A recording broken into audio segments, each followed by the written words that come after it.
May I proceed? Thank you.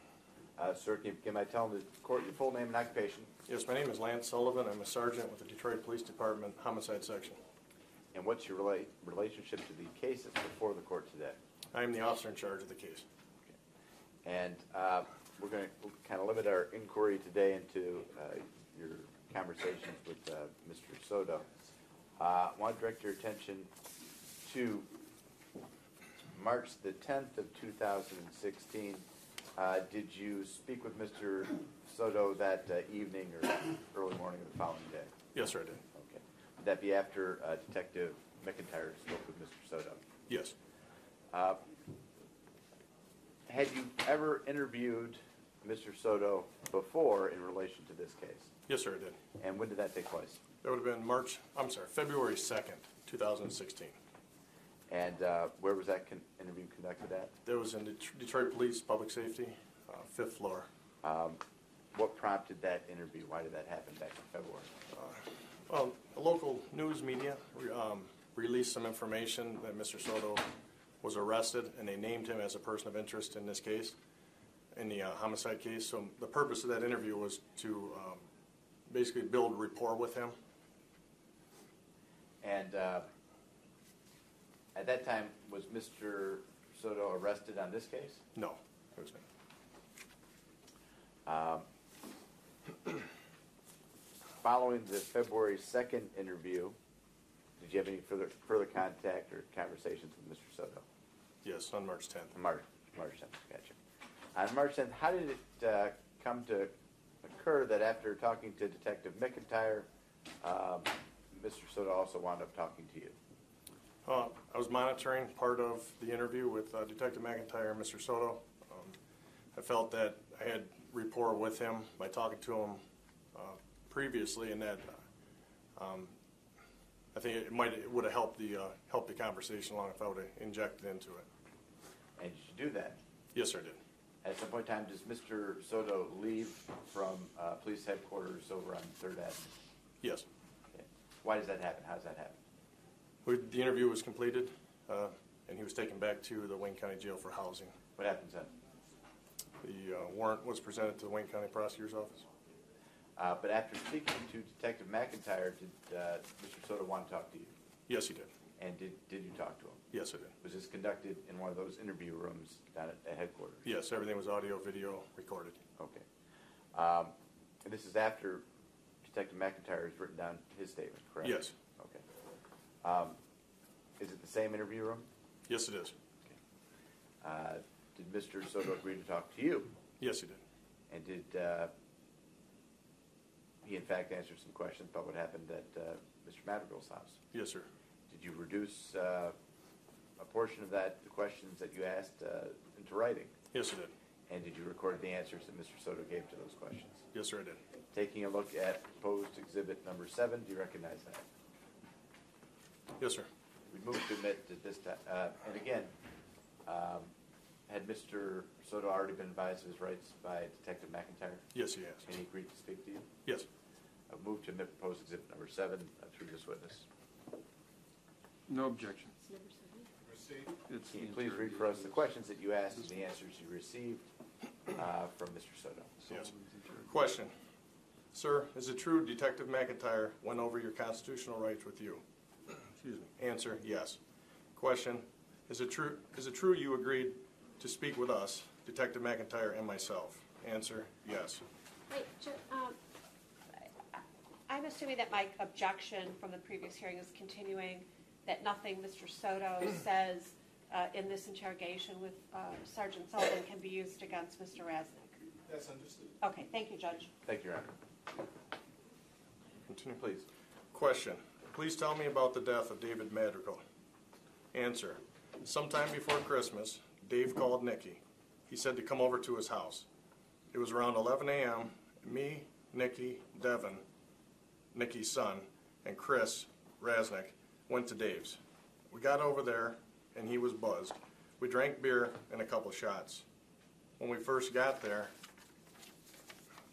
he wanted to kiss and rub on Nikki. At some point, he said for me to take Devin and get him some dope, powder cocaine, and leave Nikki there. I was mad because he was rubbing on Nikki, so I made her and Devin leave with me. We left Chris at the house. We went and dropped Devin off and got some dope. Chris texted me and said he, Dave, was out of it. When we went back to Dave's and Dave was in the chair. We had a heated discussion about him touching Nikki, and he acted like he didn't give a fuck. I started having flashbacks to when I was a kid, so I hit him. Question: what type of flashbacks did you have? Answer: just how my stepdad used to touch my sisters made me flip out. Question: how did you hit Dave? Answer: there was a weight plate already in the living room. I picked it up and hit him twice in the head. He was snoring. The house was already ransacked by Chris. He told me the safe was upstairs. We just started loading everything up. Question: what did you take? Answer: safe and 2 guns with the truck. One was a gauge by the door, and the other was a .380 we found in the back seat of the truck. Question: who left in what vehicles? Answer: me and Chris hopped in the truck. I was driving. Nikki was in her Impala, already leaving. She went down Vaughn towards Warren, and we went towards the freeway. Question: what happened next? Answer: we went back to the hood and rode around for a while and went to Angel's house. Question: who is Angel? Answer: my friend. I introduced Chris to him. Question: please continue. Answer: Angel didn't know anything about what we did. At Angel's, me and Chris carried the safe into the front door and down to the basement. Once down there, we beat the safe open, me and Chris.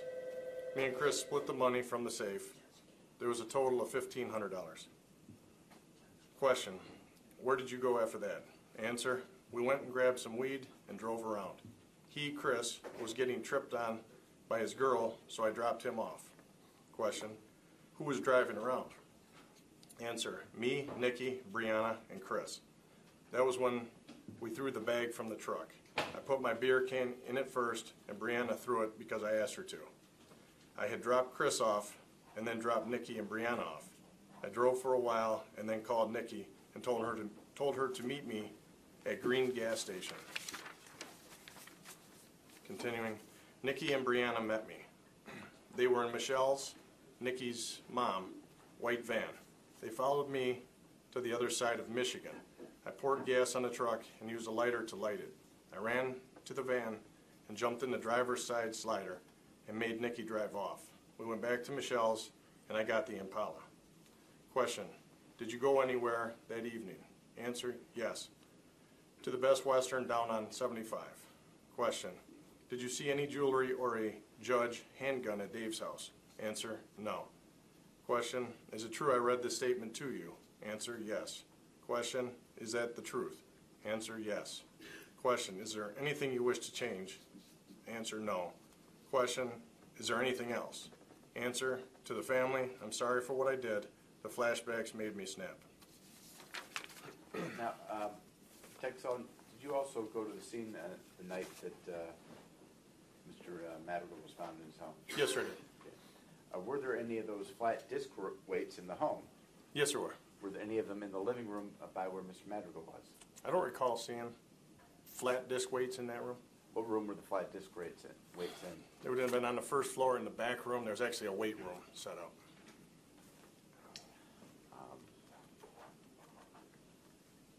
What time was the written statement completed at? 3:35 a.m. Why so late in the, or early in the morning, late in the evening to early in the morning? Well, the whole operation, if you will, there was an arrest operation put in place, and it was put in place for the afternoon. And in the arrest of the defendants, the way that it was ordered, Mr. Soto came over later in the evening. And what was the purpose of kind of arresting all 3 suspects at once? It was so we could separate them and talk to them in a systematic way.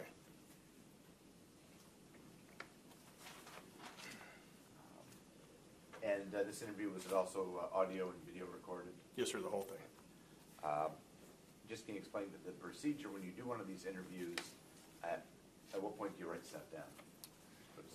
Usually at the end. It's basically a very relaxed, typically a relaxed atmosphere, and a lot of talking. a lot of rapport building, a lot of questions, not necessarily going right after what we need to know, but getting to know who the person is, asking if they have any questions, and then eventually moving into the actual interrogation part.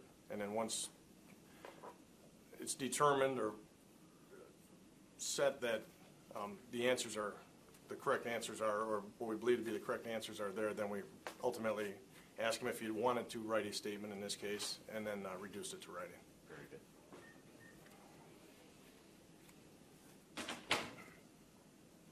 I have no further questions at this time. Mr. Riddell. Thank you. Good morning, sir. Good morning, sir. Is it your testimony that you believe that Mr. Soto was arrested on February 2nd, 2016? No, sir. When was he arrested? I don't recall the date, but it was in January. Okay. He was arrested prior to anybody else being arrested in this case, correct? Yes, sir. At what point did he become a person of interest in this case as opposed to the case that he had already been arrested in? He was a person of interest probably within 2 weeks, give or take, 2 weeks of... of the actual homicide.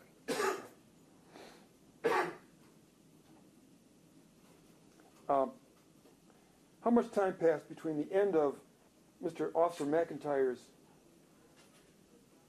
written questions after the video interrogation? How much time passed after that until you began to talk to Mr. Soto? It was a matter of minutes.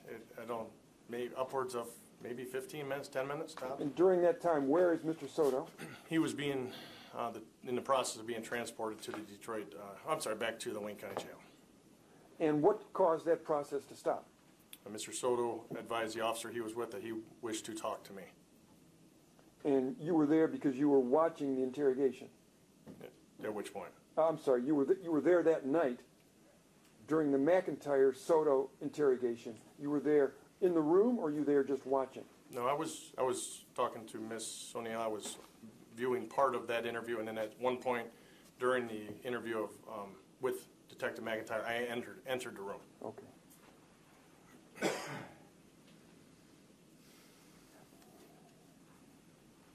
All right. Do you know whether or not Mr. Soto was getting any medications at the Wayne County Jail At what point? prior to being interviewed by you and Mr. Officer McIntyre? No, I did not know.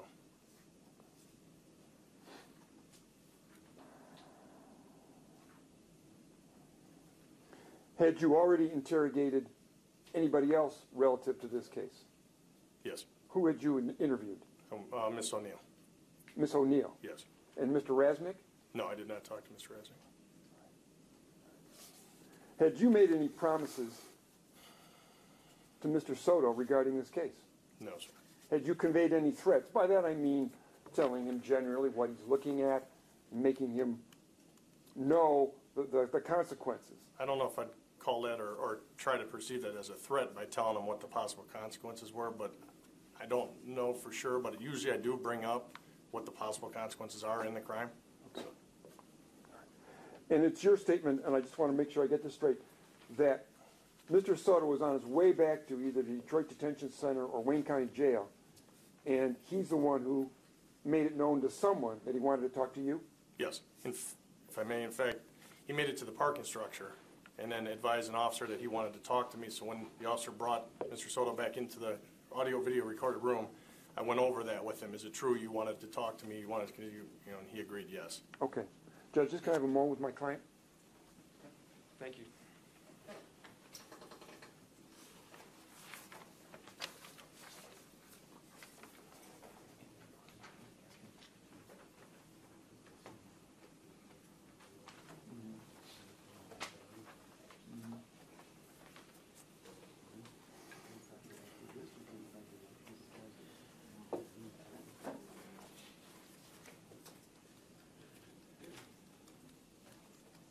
At some point, did you tell Mr. Soto that he was facing 35 to life for this?